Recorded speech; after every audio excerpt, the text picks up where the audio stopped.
Hello everyone, you're listening to Sightless Fun, a podcast about board game accessibility for people who are blind and visually impaired. I am your host, Ertay, and joining me today is a dear friend from Canada, Ryan Peach. Welcome to the show, Ryan. Thank you for having me. So Ryan Peach is a board game enthusiast, and today we're going to talk about sight loss and the hobby of board games. So Ryan, why don't you tell us a bit about yourself? I live in the province of Nova Scotia in Canada. I'm in my late 30s. I used to work as a computer service repair technician up until a number of years ago, and sort of the confluence of further vision loss and lack of opportunity to continue in the field led me to retire from that field at that time. I enjoy playing board games. I'm interested in science fiction, television shows, Lego. I'm a self-professed junkie of audiobooks. I probably listen to way too many of them, but what can you do? I have a common condition, the retinitis pigmentosa. I had, with corrections, better than 8% vision for most of my life. And then somewhere between, I'd say 2009 and 2011, things started to go noticeably downhill with the development of some cataracts in the center of my eyes. It was around that time that I was winding up in my career working as a technician. And then, despite having those cataracts removed in 2011, I ended up losing the rest of my vision, I'd say somewhere between then and about 2013-ish.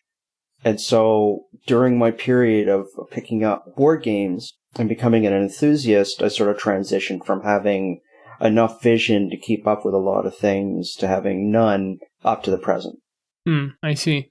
So, the sight loss hasn't prevented you from enjoying board games. Did you have any other hobbies before that you can't do anymore because of your vision loss? Billiards and curling. I did a fair bit of that. I probably did billiards for longer, going back to, 8 or 9. You have to be tall enough to be able to see over the table to shoot the cue. So it started about as far back as that. I think in both cases, it's the geometry that I like, and the strategy about where things are going to go and where you want them to go next. So those are two sports. I do know that there are teams of mixed sight curlers out there that will compete in national and international events. But as it's been explained to me, I would not be able to play the game the way I was able to play it. It would not be the same for me. So I have not pursued it post-vision loss. So those are definitely two hobbies that I can no longer enjoy. Lego is not impossible, but it's certainly a lot more difficult if you want to follow along with the instructions, as they're entirely graphical. And I've yet to find anywhere online where someone has created either a video series or a blog or anything where the instructions are explained or typed out in order for someone with a sight loss to be able to find the pieces and follow along. Also, too, I'm making things myself.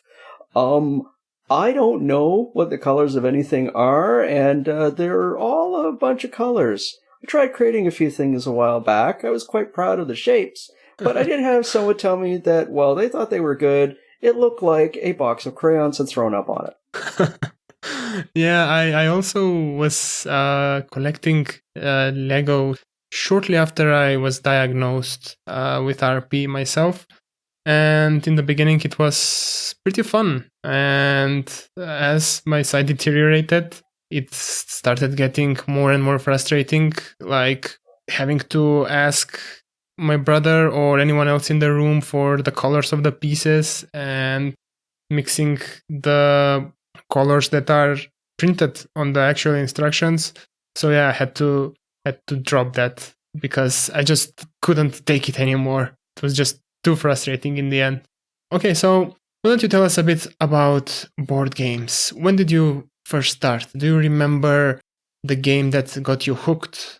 Well, let's skip past all the boring stuff about growing up playing Monopoly and Clue and things like that, and get to the interesting part where I would say I kind of became primed on what we consider to be the modern hobby. This would have been, 95, 96. I was living at CFB Shiloh. It's an army base located in Manitoba, another province of Canada, quite a long distance away. Canada's a big country for those people who aren't from here or have never visited. So, spending some of my misspent teenage youth there, I fell in with a couple of miscreants that were into the same sort of things I was, playing console video games, board games, into science fiction and fantasy, that sort of stuff. And so I was first introduced through them to a game called Magic the Gathering, which is pretty much famous. And some would say the start of the modern hobbies, others wouldn't.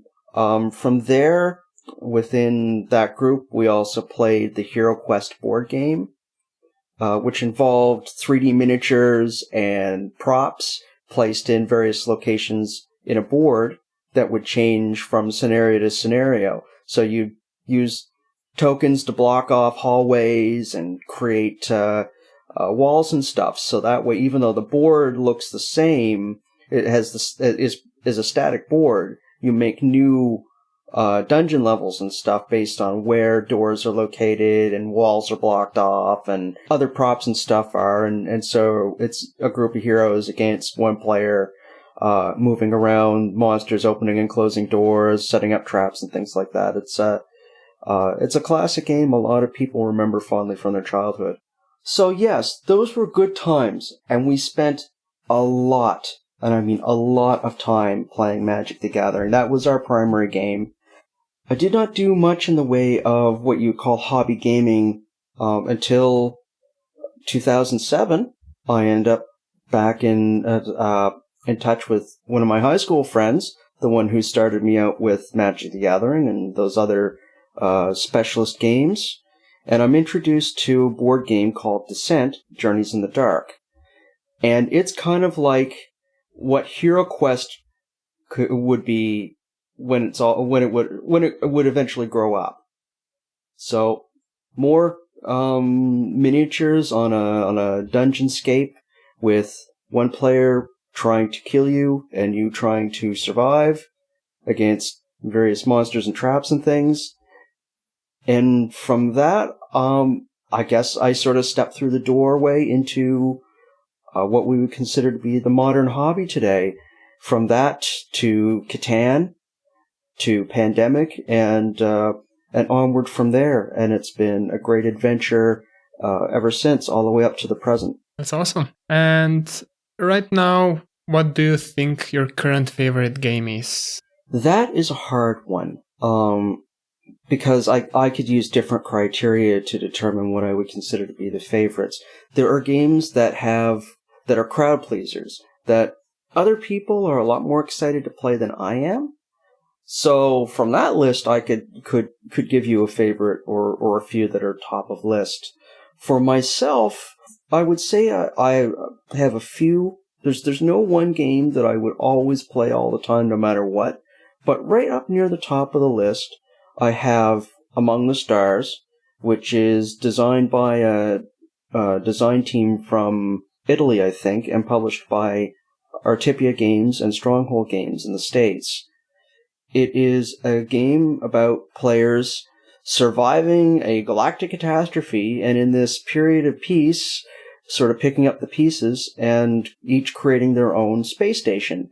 These space stations are built up with different kinds of facilities, locations, and those locations are drafted, so selected one at a time from a hand of cards, and then played as locations into your station. Once you've selected your card and done your thing, you pass your hand over to the next player in order. You get the hand from the other player, and this cycles around until the hands are empty and a new round begins. You play 4 rounds, and the player with the most points wins. And it's a game I know well enough that I can teach to pretty much anyone. because there's so many cards in the game now, where I have all of the expansions for it, there's so much replay value. I have yet to exhaust all the possibilities with this game. I don't win every time. I'd say I've had a lot of games where it's been close, and I'm very satisfied with that. It feels like a good experience. The time just evaporates, and it's a game I can recommend on a number of levels for accessibility, and it just so happens to still be in print, so that doesn't hurt either. After that, I would mention a game called Defenders of the Realm. Now, this comes in a really big box. It's designed by Richard Launius and published by Eagle Gryphon Games. And for those people who have a passing familiarity with the Pandemic board game or any of its flavors and variations, it has a very similar core system to the way it's played. You, as a group of heroes, are trying to defeat 4 different colored generals that start out at each of the 4 corners of the board, keep them from getting to the center of the board, and by defeating all 4 of them, that's how you win the game. But there are many ways to lose, as there is in Pandemic, as you may know. But the way the game plays out is very similar. So a person can sort of graduate from the Pandemic experience to it. For me, I played so many games Pandemic, and with the expansion from, I'd say, 2008 to 2011. There were some game nights I'd have with my buddies where we play 2 or 3 times because we could finish a game in about 45 minutes. And the game is already there, so the setup would be faster. So where Pandemic kind of became played out for me, that's where I felt like Defenders of the Realm was sort of the next step up for me. I could get that experience in something with a little more meat, a little more depth, with a theme I like. I could mention other games that I personally put in the top category of games, like I said, that I feel I can teach. That's kind of a very important criteria for me. If I know this game well enough that I can teach it to other people, then I feel more comfortable bringing it out. And I think other people feel more comfortable in playing it with me, where we're not just reading it out of the rule book. That's a common difficulty with people like us that have visual impairments. I've experienced teaching problems myself, and usually it takes more time for me to learn a game and then teach it. So yeah, we probably should dedicate a full episode both to learning a game and teaching. How often would you say that you play nowadays? I'll say I would like to play at least as often as once a week. And there was a time where I was doing that almost twice a week when I lived out in Alberta. Here, I probably play games on average once every 3 weeks. The only thing that is somewhat regular are the open game events that one of our communities have here on the 2nd and 4th Wednesday of each month. And so I try to travel out to attend those. And for you, what would you say is the best part about board games? Like, is it the social interaction? Is it the brainy part in strategy games? I haven't played different games for different reasons. So, for some games, it really is just about the sitting back, drinking a few drinks, and drawing some cards, chucking some dice, and just sort of having sort of a social experience with people you like to hang out with. There's not a whole lot of strategic depth going on, but there's some competitiveness and some challenge, and then the game is over. Something like Port Royal, which is a pure card game where you're drawing cards off a deck and pressing your luck to see if you can eventually win with 14 victory points based on cards you have in front of you. It's a game that probably takes about an hour with up to, I think it's 5 people. And it's a good time where you can just sort of not think too hard and hang out and chat and do whatever. But other times, I definitely like to get into a game where I'm exploring the space of possibilities, all the different options of what you can do in your turn, what is available to choose from. And when I step away from some of those games, I may be thinking about them after the game is over. Among the Stars is one of those sorts of games where I'm like, I haven't done everything I want to do in this game. I see some of the things that can be done. I want to keep exploring. This game hasn't become played out for me. All of the possibilities haven't been exhausted. And so sometimes I enjoy doing that. I'm playing games for that reason. Some games are too much of that. And then there are some games that are not enough of that when I want more. So, like I say, different games for different moods.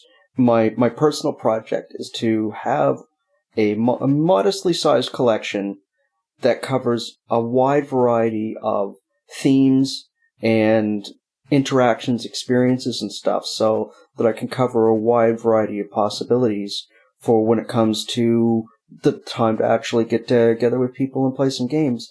But definitely the social interaction is a part of all of that. If I'm the only one having fun, I'm not going to have fun for very long. So if other people are having fun too, that's great.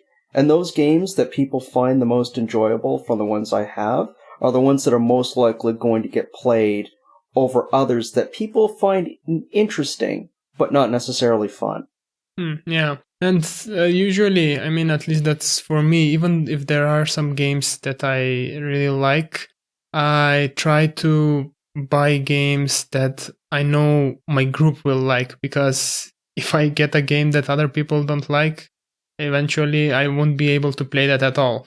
So yeah, I see what you mean with that. Let's talk a little bit about accessibility. I have mentioned earlier that I still have some sight left, even though for most games I play them blind because I can't simply read the text on the cards or see the icons properly. So I do various mods to my game. First, let me ask you, can you read Braille? I cannot. My vision was sufficient through grade school that it wasn't a requirement that I learn it. I used large print and magnification where possible. So I'm quite literate and fluent with reading English print. But being blind now, or having fully lost the rest of my vision, I can't read that anymore, and so have not yet developed the ability to learn to read Braille. And I don't know if or when I will, as I continue to find ways to get around needing to use it.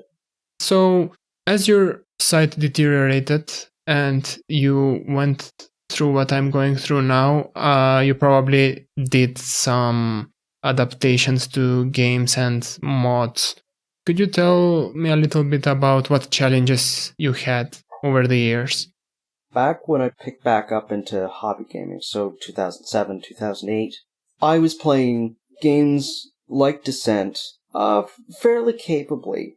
I could still see the grid lines on the room and hall tiles that would be locked together to be able to see where I could move my miniatures around to. And that's a big part of that, is where do you move things? Where does the Overlord opponent move things?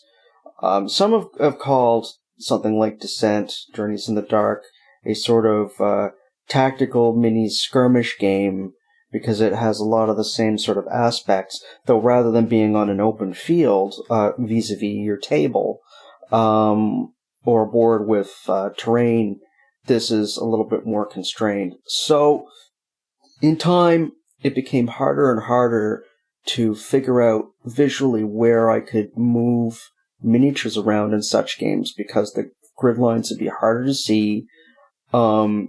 Determining one miniature from another would become harder to see. So, in time, I had to consider more and more of those games, especially those miniature skirmish games that involve measured movement using measurement rulers and such.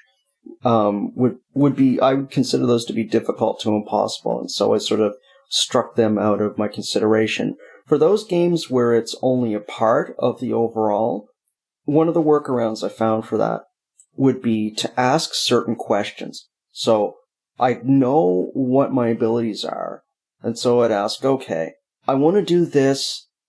Is there anything I can reach within my movement ability. If I walk, if I run, if I have to spend effort in this game, it's called fatigue, to move a few more steps. Can I get to something? Should I be the one to get to it? And so between myself and the other hero players, we would figure out what we would want to do, and then someone else would move my piece for me.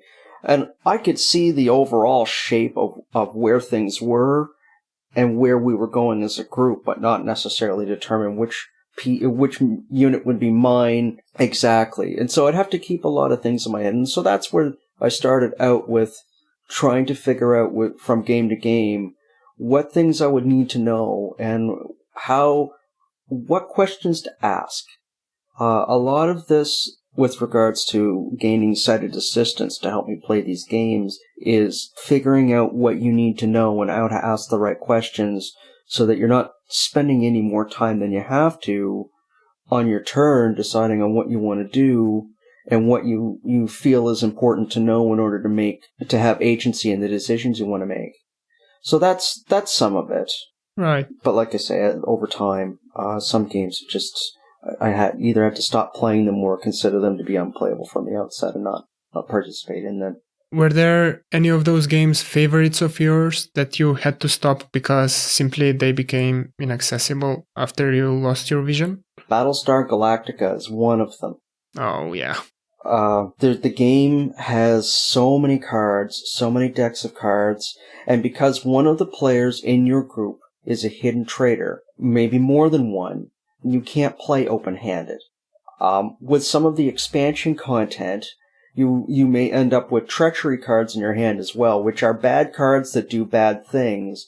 And so you don't want to be seen pitching those cards into a crisis where you're trying to meet a challenge, because once people see that you're doing something like that, the accusations are going to fly, and even if you're just doing it to get rid of those cards because you think the challenge is easy and there'll be more than enough numbers, if you fail, people are going to be suspicious, and that suspicion may carry all the way through the game. So it would hurt the blind player trying to play in a game like that where they're either not it doesn't give them any advantage to play open-handed. If nothing, it's a disadvantage. And if everyone plays open-handed, it's a disadvantage for everyone. And if you're trying to be the Cylon, the enemy player, and fake out the players, then again, you're at a disadvantage. So there are certain ways the game has to be played. And an inability to read Braille, for one, makes it impossible for me to just put Braille on those cards to make it accessible. And where the text on the cards uses a thematic font that resembles the font that the actual TV show uses and the box lid uses. So it's sort of an angly type of font. When you try to use a reading app on your phone to read that text, it's garbage. It's something, comma, something. Like it's just gibbledy nonsense that it can't do anything with. Yeah. So the long and the short is that with the game having so many cards, despite the other elements being doable, it just becomes somewhat prohibitive, for me at least, to make a game like that accessible. Is there any modification that you've done to a game that you're in particular proud of? I'll admit, as far as adaptations are concerned, I'm only really getting started. There are more that I intend to make, but for now, the two things that I've done to make my games more playable are to replace resources in those games that use resources with ones that are distinctively shaped. So you get a lot of games where the resources are represented by wooden cubes. They're all the same shape and size, but they're different colors. And yes, while you can just make sure that the red, blue, and yellow cubes are always in the same order in the same place in front of you, if you happen to do something to knock them around, or as you're trading one for two more of this other color, things get a little mixed up, and you need to get some help on mixing them. And, well, there are other there are other things I could be using in place of these as resources, so then I don't have to go through any of that, and I can easily select my own resources from whatever bin that I have them sorted into. So some of my games I've done that with the cubes or the discs where they're all the same. But the thing I think I'm the most proud of are the foam core box inserts that I make. So it might not seem like an accessibility adaptation thing, but my philosophy on this is that when you can sort and organize your games in an effective way where you're not digging around in the bottom of the box for this baggie or that baggie of components, that helps to smooth the way into and out of games. So if there's anyone who might be hesitant about sitting down to a game for the first time with someone like myself who can't see and needs some sighted assistance, anything I can do to help smooth the way into the gameplay, such as making the setup and teardown faster, or making it easier to find things in the box for gameplay and stuff, I'm more than happy to do that. So some of my organization uses these plastic locking storage containers that have dividers inside them, so you can make the internal spaces whatever width you need them to be for sorting components and stuff. But there are a lot of games where I just haven't found a solution that I consider to be adequate or appropriate, and so I say, well, I've got the time and the tools to do my own and make it exactly the way I need it to be to fit components the way I want them to be, so that they can be sorted the right way. So in some cases you can play the game with your resources and stuff right out of the box without having to pull open baggies and spread stuff around the table, that sort of thing. So I started making these, in about 2012, a few at a time, just for myself from scratch, using foam board or foam core, which is like a dense foam sandwiched between two layers of what some people would call Bristol board or poster board. Right. And then using my templates and tools, cutting out the shapes that I need, and then fitting them together using double-sided tape and cut down toothpicks. So no glue. Most other inserts that people assemble usually involve glue at some stage to hold the pieces together.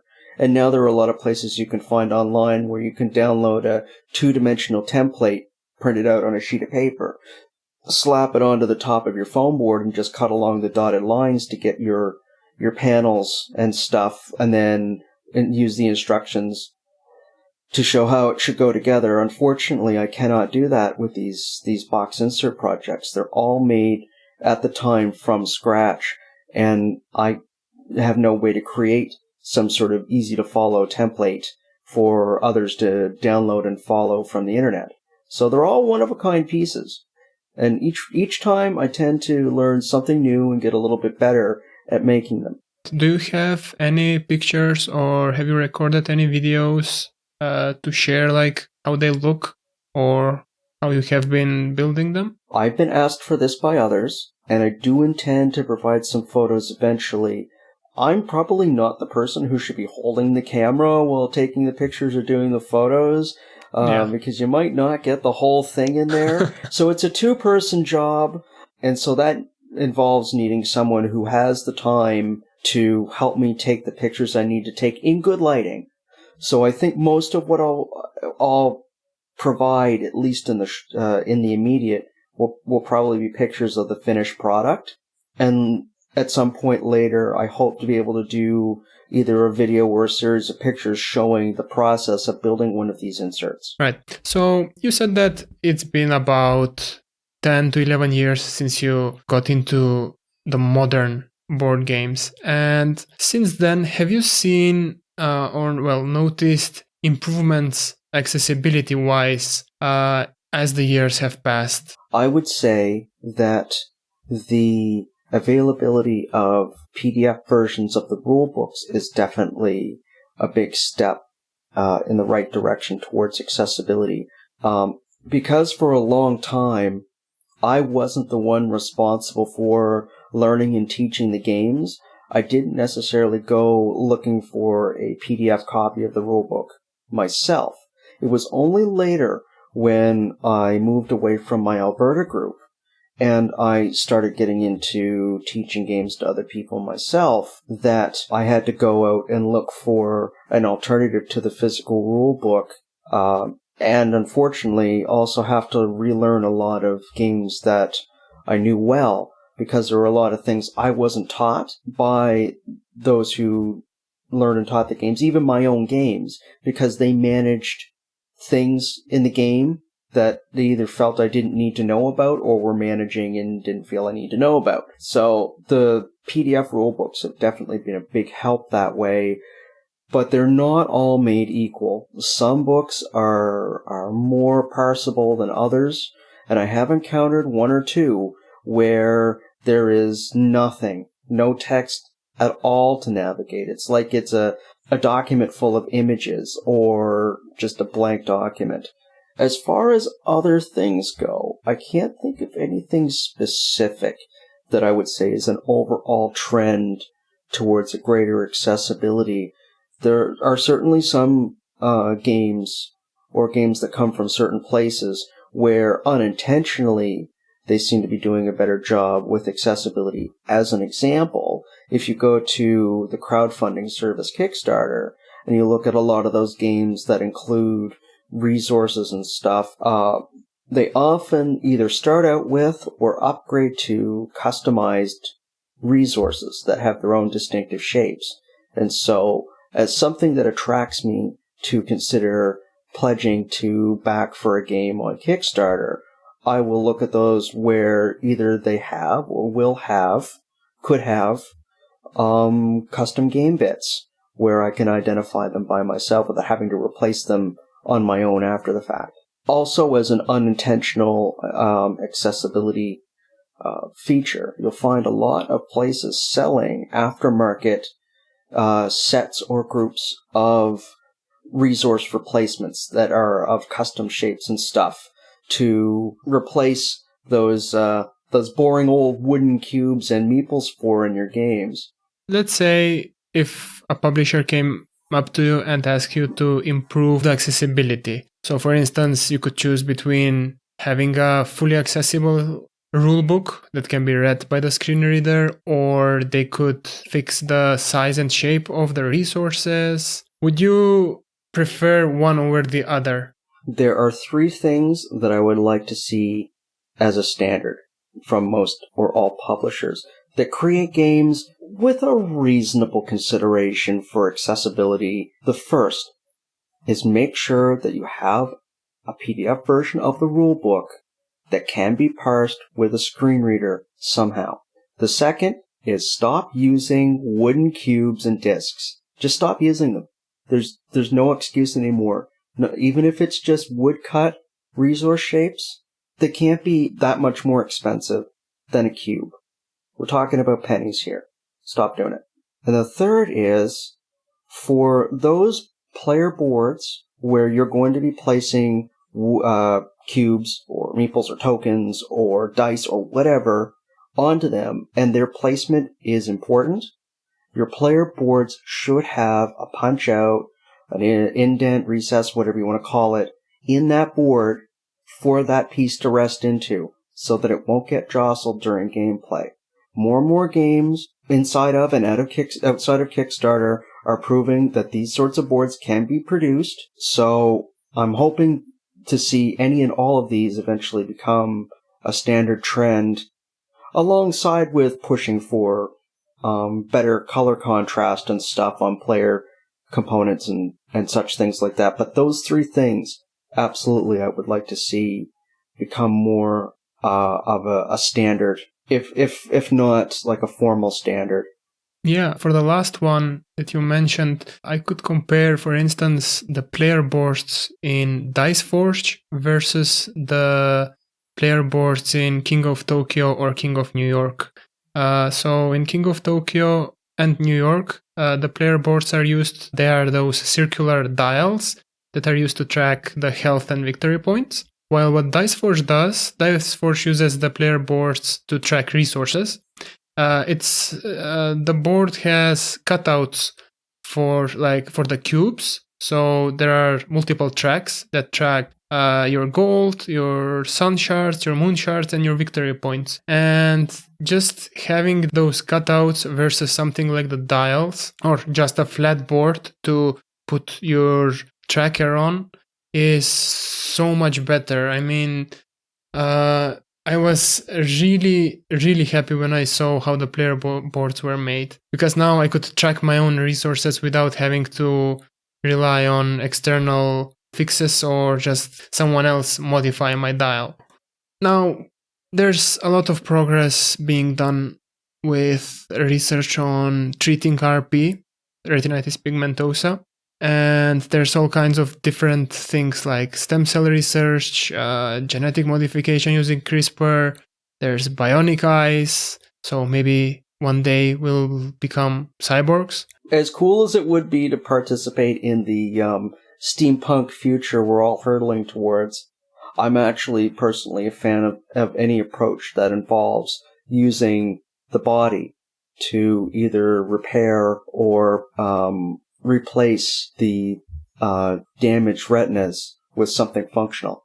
So what I was going to ask you is, if in a few years you got your vision back, is there a game that you would immediately get to the table that you couldn't play before? If it's a board game, and I haven't already adapted it by then, it would be Twilight Imperium 4th Edition. If it's just a table game, it would be billiards. If we're talking about video games, it would probably be something from the Heroes of Might and Magic series, or even something from the old Super Nintendo days, of which I have fond memories from my youth. Awesome. So with this podcast, one of my goals is to introduce board games to other visually impaired folks. For someone who is interested in the hobby, do you have any advice you'd like to give? I would say that if you're a Braille user, for those people, you will have access to a good tool that will not solve all of your accessibility problems, but may help you get a lot closer to playing these games, either with you Brailling those games yourself with the help of a reader, or by finding services that make kits that will apply Braille to a game you might be interested in playing to get you started into the hobby and exploring some of what it has to offer. For those who do not, or are willing to take advantage of options outside of the pure use of Braille, don't be afraid to ask for sighted assistance. I've found that in a number of situations, even with people I don't know, I've often found at least one person willing and patient enough to be with me, to help me do the things I need to do to make my own choices in a game. I feel that player agency is absolutely important. You do not want others to make your choices, but there's no shame in allowing others to help you to learn the things you need to know, to answer the questions you need to ask, to help you put things where they need to be put in order for you to select from the choices you know to make and play the game the best way you can, like everyone else. Even though sighted people miss things, make mistakes, don't make the best choices. How about the sighted players? Do you have any advice for them when they're playing with someone who is blind? We already covered some suggestions about this in our 3rd episode. I would say make sure that the blind player knows everything about the game, where things are on the player boards, what the tokens are. Give them to them so that they can see the shapes. They may not manage these things on the board themselves, but if such a player plays a game enough to a point where they feel they know it well enough to teach, then they have the ability to explain these things to other people when they are trying to introduce this game to a new group, even if those other people won't be managing those things for them. And that's something I missed out on for a lot of years, where I was not the one doing the learning and teaching of the games. Also, too, do not make choices for the blind player but also don't assume that the blind player knows everything about what's going on or which questions to ask. It can be an exploration of figuring out how to help that blind player or partially sighted player learn about the things that they can learn about in the game towards being able to ask smart questions and making better, maybe more strategically optimal choices if that game is one with a need for strategic play, that sort of thing. A lot of what I know now about how to play certain games, I had to learn by thinking critically about what it is I thought I would need to know and how I would go about asking those questions. Some games involve asking a lot more questions in order to be able to make choices than others, by simply just being able to remember where things are or being able to touch where things are to know what you can do. So some of our listeners might want to contact you and ask you for advice or have any questions. Do you have a Twitter handle or an email that you would like to share with us? And I'll post this in the show notes. I'm primarily on Twitter, and I can be reached at Red Meeple Ryan, RedMeepleryan. I can also be reached by email at redmeepleryan@gmail.com, but you're far more likely to get me on Twitter most of the time. Before we wrap up here, do you have anything else you'd like to add? I think that tabletop gaming is great. There are more games than anyone could ever play, so if you think that that there isn't something out there for you, there probably is. Don't be afraid to look online, ask questions, see what there is to see out there, because there's so much, there's almost too much out there to explore, and I think it's a great way to be social. Give it a try. Ryan, it was a pleasure talking to you. Thank you very much for joining the show. Happy to be here, and I hope I could help either answer some questions or encourage some new questions to be asked. Thank you for having me. If you have any questions for me, on the other hand, you can contact me on Twitter at SightlessFun, or you can also email via sightlessfun@outlook.com. You can also check out our website at www.sightless.fun. Thank you very much for listening, and I hope Ryan has shown you that you can still have fun while being sightless.